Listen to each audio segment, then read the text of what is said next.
نحمده ونصلی علی رسولہ الکریم اما بعد۔ محترم میرے پیارے بھائیوں اور بہنوں، اللہ تبارک و تعالیٰ کا کرم اور احسان ہے کہ اللہ تبارک و تعالیٰ نے ہم سب کو عافیت کے ساتھ عید کی خوشیاں نصیب فرمائی اور امن و امان کے ساتھ عید گزارنے کی توفیق عطا فرمائی۔ اس وقت ہم سب کو بڑی خوشی اور مسرت محسوس کرنا چاہیے کہ اللہ تبارک و تعالیٰ نے ہم سب کی مغفرت کر دی ہے۔ اللہ کی رحمت سے یہی امید رکھنا چاہیے، اور جیسا کہ حدیث پاک میں اللہ کے نبی صلی اللہ علیہ وسلم نے بھی اس طرف اشارہ فرمایا ہے۔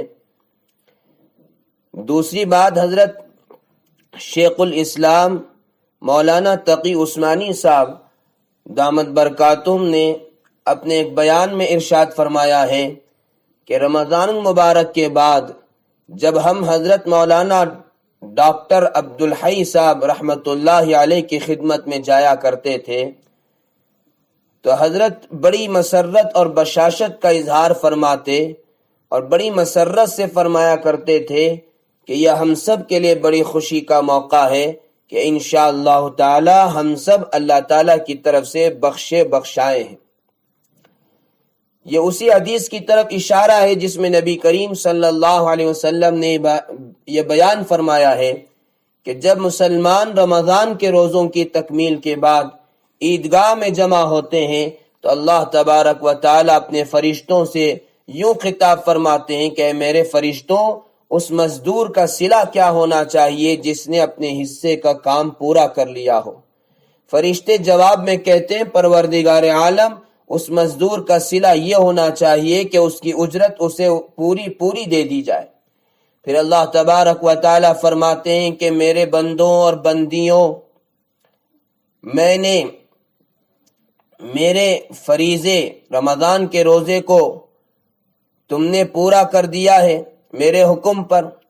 اور آج یہاں عیدگاہ میں میرے پاس مجھ سے دعائیں کرنے کے لیے جمع ہوئے ہیں۔ پھر اللہ تبارک و تعالی اپنے عزت و جلالت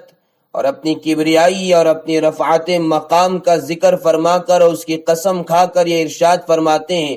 کہ میں اپنی عزت و جلالت کی قسم کھا کر یہ کہتا ہوں کہ میں ان سب کی دعائیں قبول کروں گا اور ان کو اس حالت میں واپس بھیجوں گا کہ سب کی مغفرت کی جا چکی ہوگی اور ان کی برائیوں کو بھی حسنات میں تبدیل کر دوں گا۔ یہ بڑی بشارت ہے نبی کریم صلی اللہ علیہ وسلم نے ارشاد فرمائی ہے۔ اسی کی طرف اشارہ کرتے ہوئے حضرت مولانا ڈاکٹر عبدالحی صاحب رحمۃ اللہ علیہ بڑی مسرت کے ساتھ فرمایا کرتے تھے کہ اللہ تبارک و تعالیٰ کی رحمت سے ہمیں امید ہے کہ ہم سب بخشے بخشائے ہیں، کیونکہ مذکورہ حدیث میں الفاظ ہیں فَيَرْجِعُونَ مَغْفُورًا لَهُمْ، جب مسلمان عیدگاہ سے واپس جائیں گے تو سب کی مغفرت ہو چکی ہوگی۔ لیکن ایک بات یہاں اور سنتے جائیں، حضرت جنید بغدادی رحمت اللہ علیہ فرماتے ہیں جو شخص عمل کیے بغیر، یعنی رمضان کے روزے رکھے بغیر، تراویح پڑھے بغیر، اللہ تعالیٰ سے امیدیں باندھ رہا ہے کہ اللہ تعالیٰ میری مغفرت کر دیں گے اور مجھے جنت میں داخل کر دیں گے، ایسا شخص اپنے آپ کو دھوکہ دے رہا ہے۔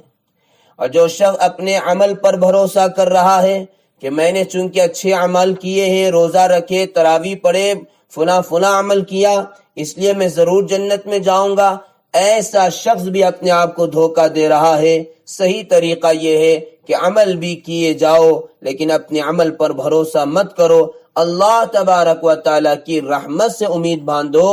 اور اللہ تعالیٰ کی رحمت پر بھروسہ کرو، تو یقیناً خوشی اور مسرت کا موقع ہے کہ اللہ تعالیٰ جنہوں نے اچھے اعمال کیے ہیں اور عمل کرتے ہوئے ڈرتے رہے، اللہ کی ذات سے قوی امید ہے کہ اللہ تعالیٰ ان کی برائیوں کو حسنات میں تبدیل کر کے مغفرت کا فیصلہ فرما دیں گے۔ یہ شوال کا مہینہ شروع ہو چکا ہے۔ قرآن کریم میں رمضان المبارک کی تکمیل کے سلسلے میں ایک عجیب انداز سے یہ آیت اللہ تعالیٰ نے بیان فرمائی ہے، وَلِتُكْمِلُوا الْعِدَّةَ وَلِتُكَبِّرُوا اللَّهَ۔ اس آیت سے پہلے قرآن کریم نے رمضان مبارک کے روزوں کی فرضیت کا حکم بیان فرمایا کہ ہم نے تم پر روزے فرض کیے۔ ایاما معدودات، جو کہ گنتی کے کچھ دن ہیں۔ پھر یہ فرمایا کہ اگر تم میں سے کوئی شخص بیمار ہو اور روزہ نہ رکھ سکتا ہو یا سفر پر ہو تو اس کے لیے جائز ہے کہ روزے قضا کر لے، اور بعد میں جب تندرست ہو جائے یا اپنے گھر واپس پہنچ جائے تو اس وقت ان چھوڑے ہوئے روزوں کی قضا کر لے۔ اس کے بعد اللہ تعالی نے فرمایا کہ اللہ تعالیٰ تمہارے ساتھ آسانی چاہتے ہیں، یرید اللہ بکم اليسر ولا یرید بکم العسر، تمہیں مشکل میں مبتلا کرنا نہیں چاہتا، بیماری اور سفر میں روزے چھوڑنے کی چھوٹ اس لیے دی ہے تاکہ تمہارے لیے آسانی پیدا ہو۔ اس کے بعد پھر اللہ تبارک و تعالی نے یہ ارشاد فرمایا کہ ہم نے یہ روزے اس لیے فرض کیے تاکہ جتنے روزے ہم نے تم پر فرض قرار دیے تھے وَلِتُكْمِلُوا الْعِدَّةَ، ان کی گنتی پوری کر لو۔ بظاہر ان الفاظ کا مطلب اکابر علماء اکرام نے یہ بیان کیا ہے کہ جہاں تک روزوں کا حق ادا کرنے کا تعلق ہے وہ شاید تم سے نہ ہو سکے۔ روزہ اللہ تعالیٰ کی عبادت ہے اور کوئی بندہ اللہ کی عبادت کا حق ادا نہیں کر سکتا ہے۔ اللہ کے نبی صلی اللہ علیہ وسلم نے خود ارشاد فرما دیا ما عبدناک حق عبادتک۔ اس لیے جتنی گنتی کے روزے ہم نے فرض قرار دیے ہیں تم صرف وہ گنتی پوری کرو، یعنی اصل چیز ہمیں یہ دیکھنی ہے کہ تم ہمارے حکم کی کتنی اطاعت کرتے ہو۔ ہم نے تم سے کہا کہ 30 دن تک دن میں کھانا پینا نہیں ہے، اگر تم نے ہمارے حکم کی تعمیل میں یہ گنتی پوری کر لی، چاہے اس کا حق ادا ہوا ہو یا نہ ہوا ہو، ہم اسے تمہاری طرف سے قبول کر لیں گے، کیونکہ اللہ تعالیٰ تمہارے ساتھ آسانی چاہتا ہے، تمہیں مشکل میں ڈالنا نہیں چاہتا، لہذا تم سے کوئی بہت ہی اعلیٰ قسم کی عبادت مطلوب نہیں ہے کہ تم ایسی عبادت کرو جیسے فلاں پیغمبر نے کی تھی،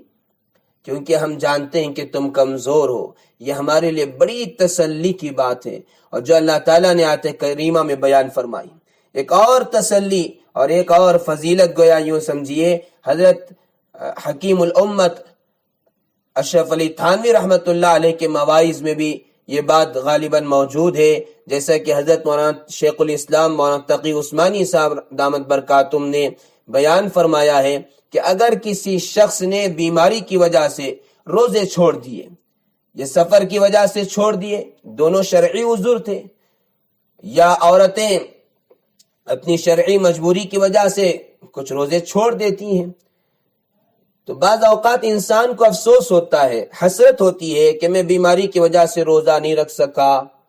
اس کی وجہ سے ان کو حسرت ہوتی ہے۔ حضرت فرمایا کرتے تھے کہ اللہ تبارک و تعالیٰ کی رحمت سے یہ امید ہے کہ اگرچہ یہ روزے رمضان کے دنوں میں چھوٹ گئے اور بعد کے دنوں میں ان کی قضا ہوگی، لیکن جب وہ سفر والے اور بیماری والے یا خواتین شرعی مجبوری والے روزے قضا کریں گے،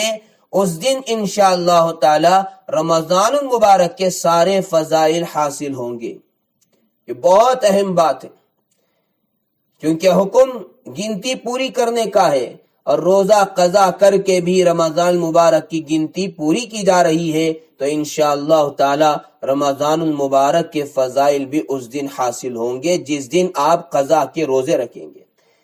تو یہ ایک تو سب سے پہلا تقاضا اس وقت ہمارے اوپر یہ ہے کہ جن حضرات کے روزے کسی وجہ سے چھوٹ گئے، شرعی عذر کی وجہ سے، تو وہ پہلے اپنے ان روزوں کی قضا کرنے کی پوری کوشش فرمائیں۔